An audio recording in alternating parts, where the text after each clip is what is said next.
Salut à tous, donc changement de lumière, changement de circonstances, nous sommes maintenant dans la période hivernale, il fait un temps de chien, la pluie, donc les vidéos vont se faire en intérieur et puis en fonction de mes disponibilités.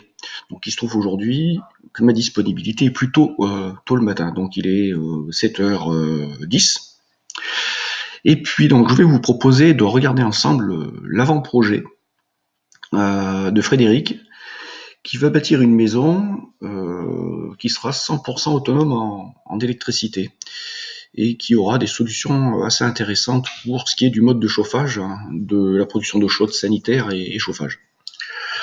Donc Frédéric, on va déjà regarder ce qu'il veut faire construire comme maison.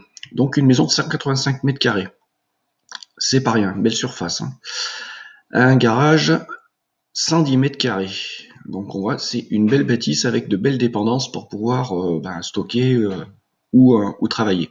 Alors je tiens à préciser une chose, il est possible que dans la maison tout de suite, il y ait du monde qui se réveille, donc que ma famille se mette à déjeuner, qu'il y ait de la discussion. Donc si vous écoutez parler, c'est tout à fait normal. Le concept de la vidéo, c'est pas de faire un truc hyper calibré, hyper propre de studio, c'est de vraiment faire du quotidien et du réel pour coller à la réalité de chacun. Donc il n'y a pas de raison que les vidéos soient formatées comme si on était des youtubeurs professionnels qui veulent faire du viewer.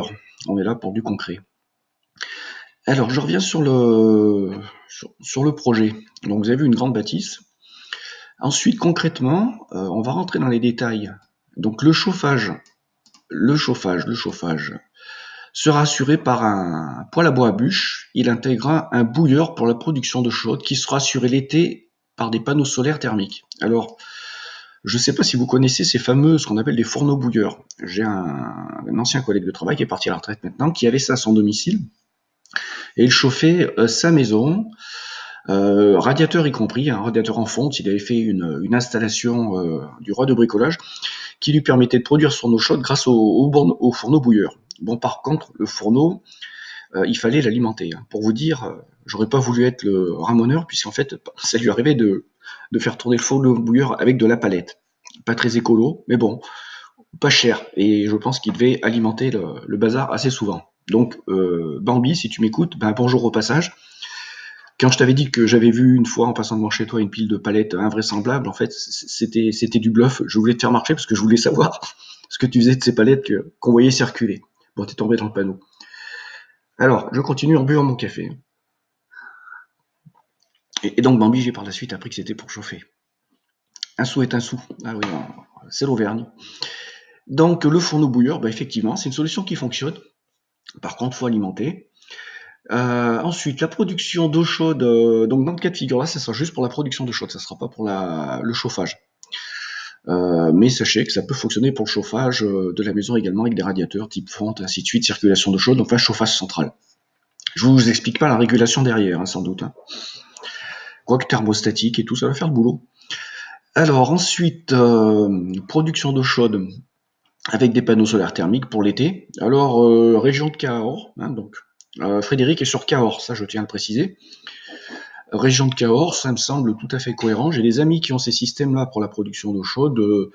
Ça produit 75% de l'eau chaude durant l'année. Ensuite, ils sont dotés de résistance électrique qui leur permet de faire le complément.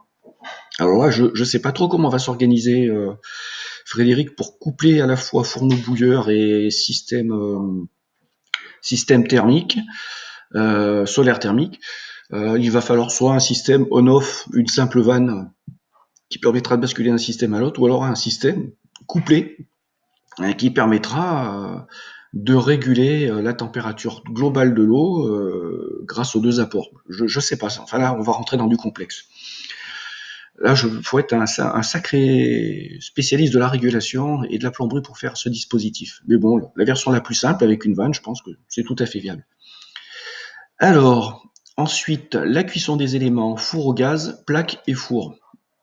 Donc là, on voit tout de suite qu'il y a une volonté de réduire la consommation électrique, donc pas de four électrique, pas de plaque à induction, pas de plaque non plus pour cuire les aliments avec des résistances.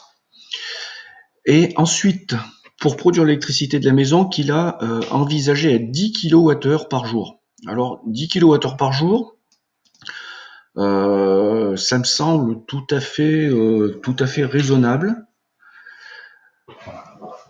Hippie, s'il te plaît, tu arrêtes. Voilà, donc là c'est les chiens qui réclament le casse-croûte, plus la petite qui jonge. Donc si je pousse un coup de gueulante, vous vous étonnez pas. Donc c'est du live. Donc 10 kWh. Moi je serais par contre un peu plus prudent sur cette consommation. On a tendance souvent à sous-estimer ce qu'on consomme. Je glisserai plutôt le curseur à 12 kWh. Mais bon, on va en rester sur 10. Alors pourquoi 12 ? Parce qu'en fait, c'est ce qui se passe chez moi. Et j'ai une maison qui fait 140 mètres carrés. On est 4 à y habiter. Bon, on n'est pas spécialement économe, mais c'est à peu près la consommation actuelle.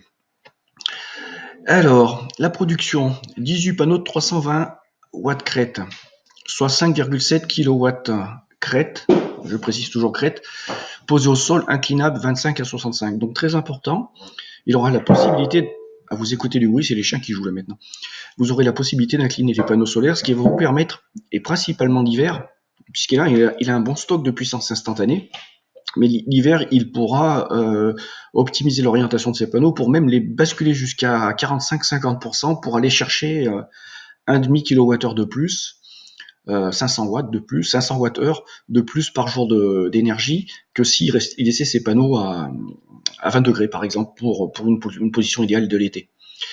Donc plein sud, pas d'ombrage. Donc ensuite deux onduleurs, donc WKS, soit 10 kWh au total. Donc, vu le nombre de panneaux et la puissance qu'il va avoir en panneaux solaires, effectivement, il passe sur deux onduleurs qui vont être en série, qui vont lui permettre d'avoir cette capacité de stockage. Sachant qu'en sortie, les deux onduleurs n'auront qu'un seul jeu de batterie, et la sortie des deux onduleurs, sortie batterie, sortie entrée batterie, sera couplée en parallèle sur les batteries. Les deux auront la possibilité de charger les batteries. Ensuite, cette batterie lithium Pilontech, donc les fameuses batteries lithium que l'on trouve chez What You Need. Alors de mémoire, elles sont à 2,4 kWh de stockage. Donc on ne serait pas à 15, mais à 16,8, je crois, de stockage. Donc ce qui ferait un peu plus que ce qui est mentionné là.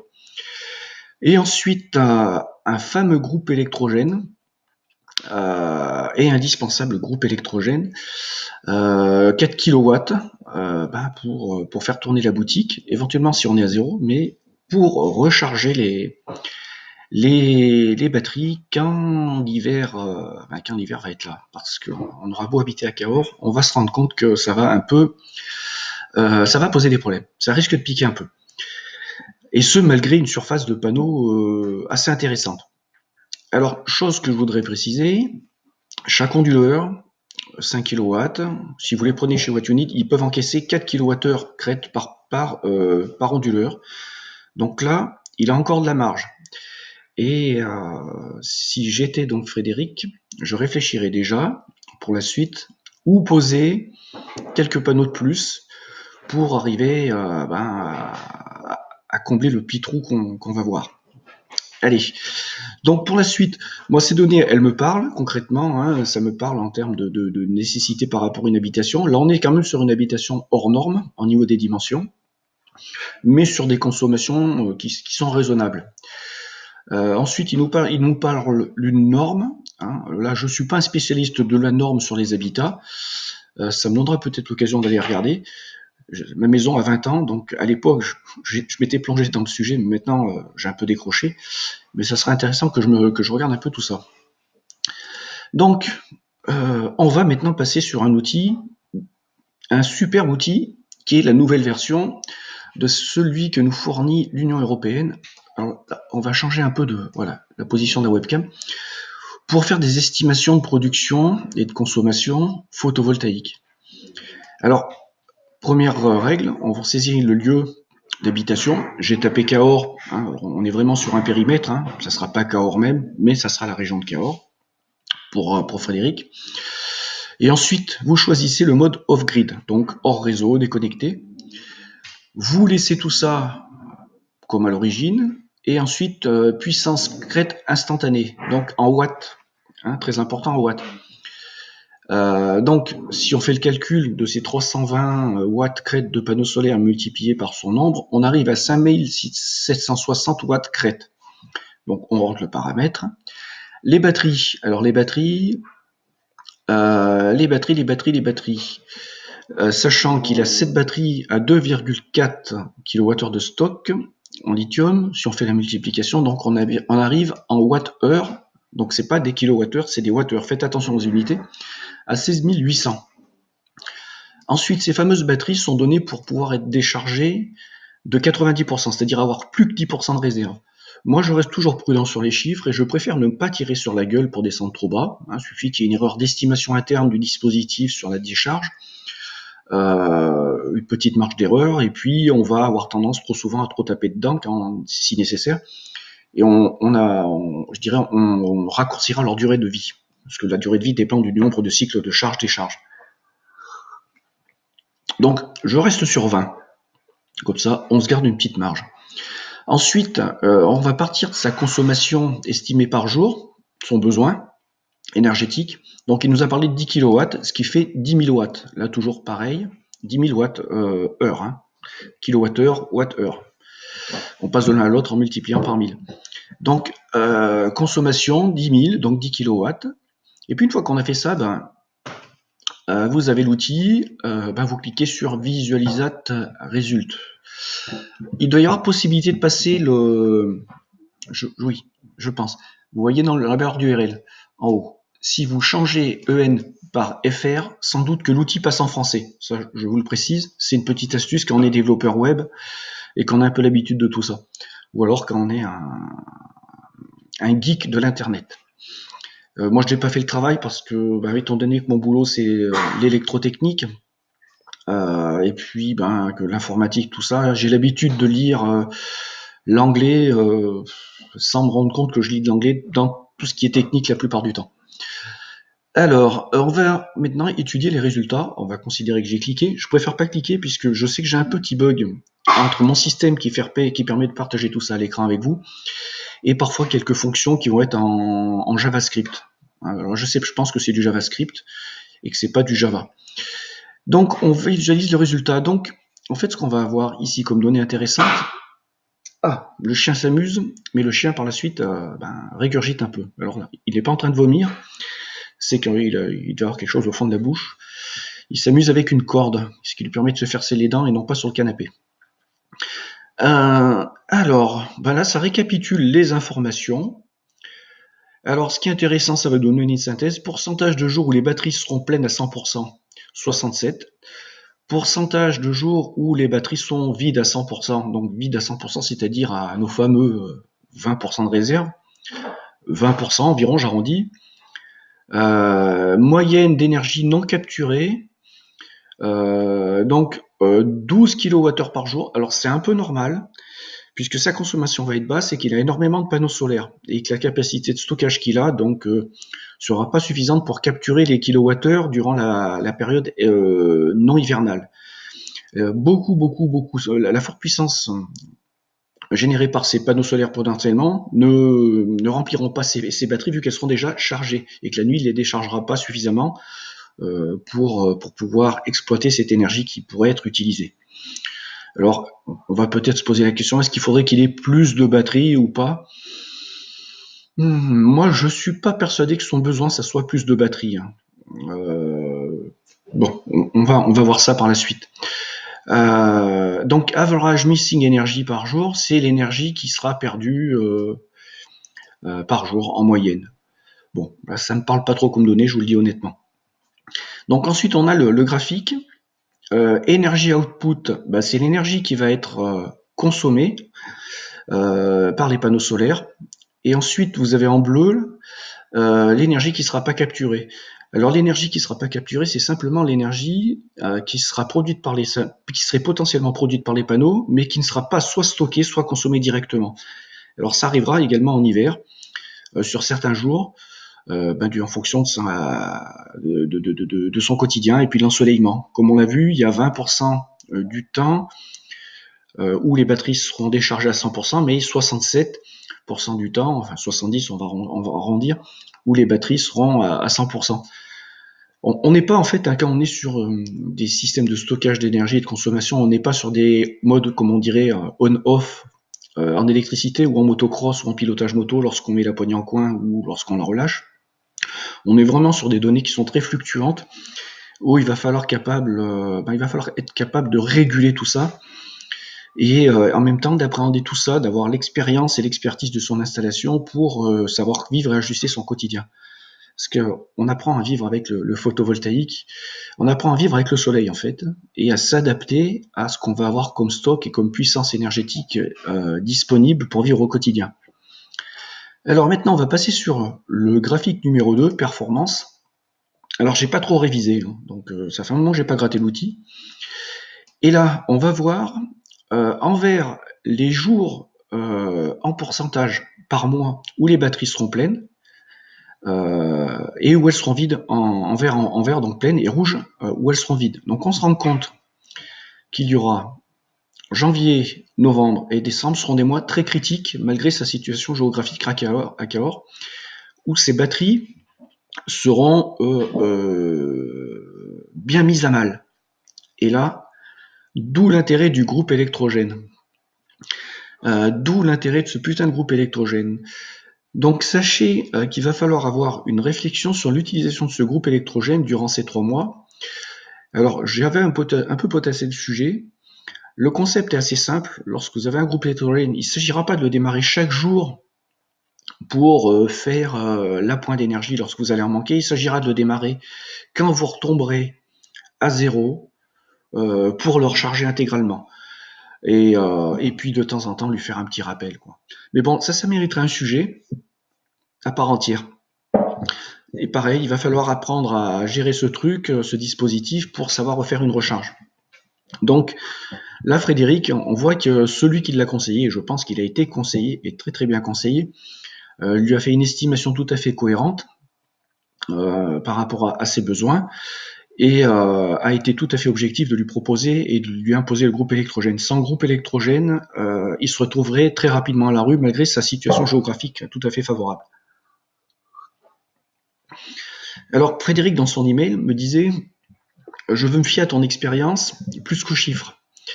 Arrivé à un moment donné, je suis obligé de me fier à des outils que j'ai beaucoup utilisés et qui fournissent des chiffres pour apprendre un truc lorsqu'on va arriver sur des systèmes que je n'ai jamais eu à appréhender. Ça va me permettre, par extrapolation et par cumul d'expérience, de pouvoir évaluer le truc et d'avoir directement à l'œil des informations qu'ensuite je vais pouvoir vous partager de façon graphique. Donc là, Frédéric, ce qui va être intéressant, je vérifie un truc. Voilà, on va revenir sur ce panneau, sur ce graphique PV Output. Tu vas te rendre compte qu'au mois de janvier, novembre et décembre, tu vas avoir par jour en moyenne 7,5 kWh produits par tes panneaux solaires. Donc ta consommation théorique, elle est de 10 kWh si tu ne te plantes pas. Et ce qu'il va falloir que tu intègres d'entrée de jeu avant d'attaquer ta construction, il va falloir que tu aies une réflexion globale pour ces 3 mois d'hiver, très rudes, hein, malgré la situation. Comment tu vas pouvoir tomber ta consommation moyenne de kilowattheure, je dirais aux alentours entre 5 et 7 kWh par jour. Tout cela pour pas avoir utilisé trop ton groupe électrogène, et puis pour pouvoir disposer le plus possible de ton installation photovoltaïque. Pour information, Patrick Baronnet, qui est notre grand-père à tous dans le domaine, qui lui cumule énergie photovoltaïque et éolienne, Patrick, lui, tourne avec 3 kWh par jour à 4 personnes. Donc c'est pour vous dire un peu le truc, c'est tout à fait possible. Mais ça oblige à une réflexion globale. Qu'est-ce qu'on peut dire de plus? Pas grand-chose. On va revenir sur le texte. Je vais revenir sur le texte, voir si j'ai des choses à vous préciser. Non, batterie, pile. Voilà, rien d'aberrant. Alors, les fameuses batteries lithium. Je sais que j'ai un autre dossier à analyser. sur un autre cas de figure. Je pense que je vais faire ça dans la journée, peut-être même dans la foulée. On m'a dit, est-ce que si ça serait bien que tu nous commentes un peu la problématique des batteries lithium concernant les risques d'incendie. Donc, mon père était pompier pro. J'ai toujours été sensibilisé à la sécurité, globalement à la sécurité. Puis j'ai fait l'armée dans la police. Je suis électricien, donc je passe des habilitations électriques. Lorsque je travaille, enfin bon, voilà, il faut que je veille à la sécurité des installations et des personnes qui peuvent utiliser les machines, et puis moi-même. Donc la sécurité, c'est quelque chose de mon quotidien, dans tous les domaines que ce soit. Et c'est un truc sur lequel je suis assez intransigeante. Et effectivement, lorsqu'on se penche sur les dispositifs de stockage de batteries, il faut se poser la question de la sécurité de nos dispositifs. Donc les batteries lithium ne sont pas exemptes de risques en termes d'incendie. Donc je vais potasser ça, hein, et puis je vais essayer de vous faire un résumé de ces informations dans une prochaine vidéo, peut-être qui sera couplée à une vidéo plus généraliste, ou peut-être c'est pareil, je sais pas. Par contre, intégrer ça, donc moi le conseil que j'aurais à faire tout de suite concernant ces batteries lithium, c'est l'endroit où seront stockées vos batteries devrait, pour moi, à mon sens, devrait être un endroit à la fois qui serait possible, je dirais, d'hyperventiler pour extraire les fumées toxiques en cas de nécessité.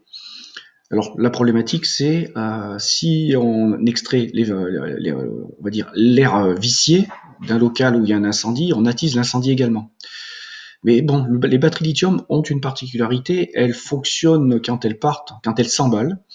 Quand elles prennent feu, elles fonctionnent de façon anaérobie sans oxygène. Donc il n'y aura pas de comburant fait par une circulation d'air.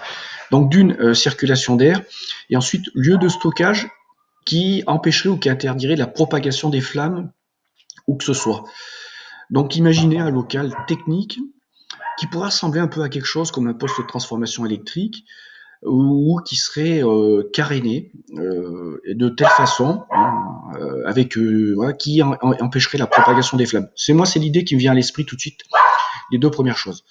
Voilà. Ensuite, je vais potasser un peu plus le sujet puisque ça me semble très intéressant de le faire. Et là, d'ailleurs, s'il y a des experts, des pompiers, éventuellement, qui ont eu à intervenir sur ces problématiques-là, quand je ferai cette vidéo, ça serait super intéressant d'avoir des compléments d'information. Alors autrement, batterie lithium, l'alternative, c'est les fameuses batteries acide plomb type solaire. Alors, elles sont pas exemptes non plus de risques, puisque lorsqu'il va y avoir les phases de charge de batterie, il peut y avoir des dégagements gazeux, dont de l'hydrogène, hein, et de l'oxygène. Donc, tout ça, il y a à prendre en compte, hein. La production et le stockage d'énergie électrique, hein, c'est pas quelque chose d'anodin. Nous, on a l'habitude d'utiliser ça dans les téléphones, les ordinateurs, les tout petits onduleurs domestiques, enfin, ainsi de suite. Mais on se rend compte, quand il s'agit de stocker de l'énergie, quelle que soit sa forme, peut-être même sous la base d'hydrogène avec les nouvelles stations qui vont apparaître, qu'on est tout de suite, on est sur l'énergie, c'est l'énergie, quoi. Voilà. Alors, Fred, je vais t'appeler Fred, c'est un super projet que tu as. Sache d'ores et déjà qu'il va falloir te poser la question pour l'hiver de niveler par le bas tes consommations, tes sollicitations à kilowattheure. Ça sera impératif. Et autrement, ton installation, ça sera une super belle installation. Tu peux d'ores et déjà aussi réfléchir à l'implantation de tes panneaux, mais à ceux éventuellement que tu peux rajouter par la suite l'été pour arriver à 8 kWh crête total. On va faire un petit essai d'ailleurs. On va voir. On va faire un petit essai. Si on mettait 8000 ici, je ne sais pas si l'outil va fonctionner. Comme je vous l'ai dit, c'est un test, hein. On va voir. Ah, ça calcule. Alors le truc intéressant, on voit qu'en passant à 8000 kWh crête, watt crête de panneaux solaires, c'est-à-dire en optimisant le fonctionnement de tes onduleurs, en mettant 4 et 4 en panneaux solaires, en augmentant le nombre, tu arriverais à 8344. Mais, par exemple, on va faire un autre essai en direct. Là, j'ai pris un angle de panneau solaire de 20 degrés, c'est-à-dire idéal pour l'été. Mais si tu inclines tes panneaux à 45, on va refaire le calcul. Voilà, on va regarder. Et on arrive également à 8000. Ah, il n'y a pas une couille de pâté. 8500. Alors, attendez, est-ce que je suis sur le bon calcul? Faut que je vérifie. Ça, c'est le problème du live, hein, parce que j'avais fait des essais tout à l'heure, et en faisant mes essais sur les estimations d'angle de 20 à 45, en fait, on arrivait par jour à gratter sur les puissances de 5,7 kW crête de panneaux solaires, à avoir 500 Wh de plus de production d'énergie par jour, ce qui est pas une mince affaire lorsqu'on est dans l'autonomie totale. Je refais le test, recalcule, 8,5, et donc si je passe à 5,5700, voilà, 7,5. Effectivement, donc tu vois, en rajoutant des panneaux solaires, tu gagnerais 1 kWh pour l'hiver et tu te retrouverais moins souvent dans la panade au niveau des batteries vides. Donnée intéressante. Par contre, effectivement, tu aurais une quantité d'énergie qui serait potentiellement produite, mais qui serait perdue dans la nature. Voilà, bon vidéo, j'espère qu'il t'aura bien aidé, qu'il aura permis d'éclairer les gens un peu sur l'utilisation de cet outil, dont je vais vous transmettre l'URL, sur l'appréhension des projets, et puis également sur une maison, sur comment une personne dépend envisage sa vie, son mode de chauffage, production d'eau chaude, pour être le plus autonome possible et moins dépendant des sources d'énergie extérieures, et savoir ce qu'il peut en vivre. Alors maintenant, Frédéric, le projet, écoute, nous on attend tes retours, c'est-à-dire une fois que tu seras dans le truc, chez toi, que tout sera installé, et puis que comment tu vis le truc, et puis le retour de tes informations, de tes données. Alors je sais que ça va prendre des mois et des mois, mais on compte sur toi parce que je pense que ton projet va intéresser beaucoup de monde. Allez, je vous laisse, et puis maintenant on va mettre cette vidéo en ligne en espérant que ça va aller très vite pour que je puisse passer à la suite. Allez, à plus.